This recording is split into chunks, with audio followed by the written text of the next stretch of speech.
Maybe you know this feeling. The house is loud. Your phone won't stop vibrating. Your mind feels like a room full of people talking at the same time. And still, somehow, you're expected to keep functioning. Sometimes modern life feels like a city in the middle of a storm.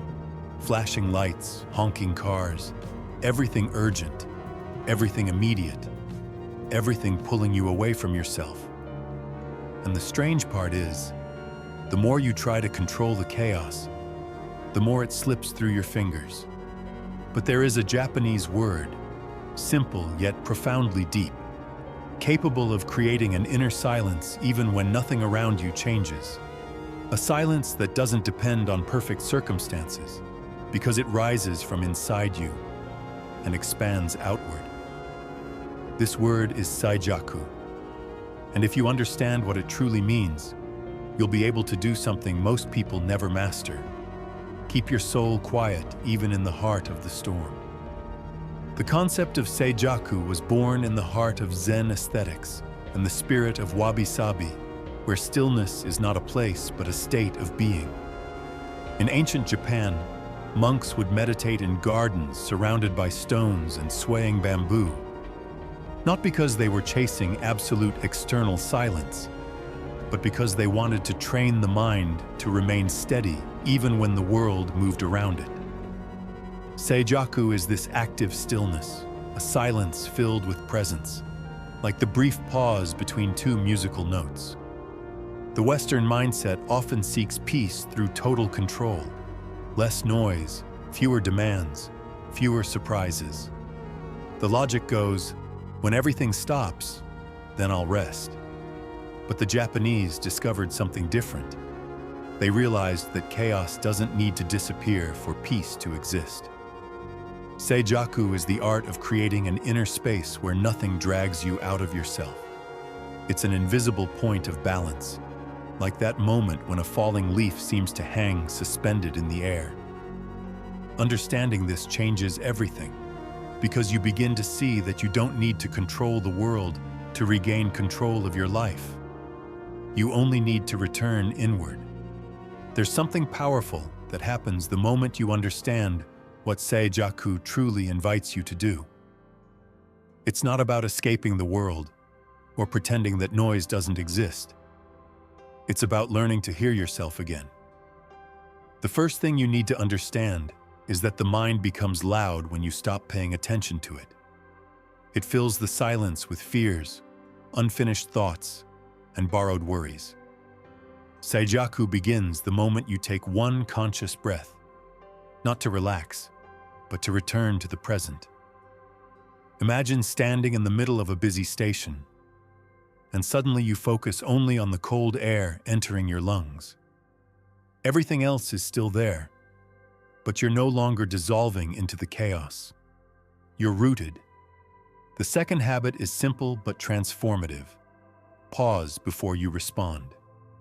Not a long pause, sometimes just one heartbeat. That single moment interrupts the cycle of automatic reactions. It's like placing a stone in a flowing river. The water keeps moving, but now it moves around you instead of pulling you with it.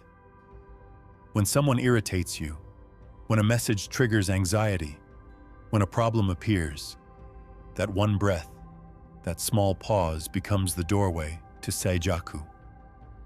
You reclaim the place from which your choices are made. There's something most people never notice. Seijaku is not a practice you schedule. It's something you weave into ordinary moments. Washing the dishes becomes a grounding ritual when you pay attention to the warm water on your hands. Walking to work becomes a silent dojo when you notice the rhythm of your steps on the pavement. Even drinking your morning coffee can become a moment of refinement, feeling the heat against your fingers, the aroma rising, the stillness between you and the cup. Japan teaches that stillness hides inside the smallest things, not the grand ones. Another aspect of Seijaku is the discipline of seeing only what matters. The world seduces us with excess notifications, excess news, excess expectations. The Japanese cultivate the opposite, the essential. It's like stepping into a traditional Japanese room. Nothing is wasted. Nothing is loud. Every object has meaning. When you train your mind to look for the essential in your own life, the noise naturally loses its power. You stop carrying what was never yours to begin with. You start to realize that many of the anxieties you feel don't belong to you. They are reflections of other people's chaos. Let me give you a small visual image. Imagine a lake in winter. On the surface, the wind creates ripples, even small waves. But if you dive just a few centimeters below, everything is calm, untouched, steady. Seijaku is diving those few centimeters within yourself. The world can shake the surface, but there is a place inside you the wind cannot reach. And once you learn to reach that place intentionally, through breath, through attention, through small rituals, the chaos loses the power to control you. You don't resist it anymore. You rise above it. And there's something else. The more you cultivate Seijaku, the more people feel it without you saying a single word. You walk differently. You speak differently. Your presence becomes a kind of sanctuary for others. Not because your life is easier, but because you discovered a different way of being. You move through the world like someone who has found their center even while everything around them spins.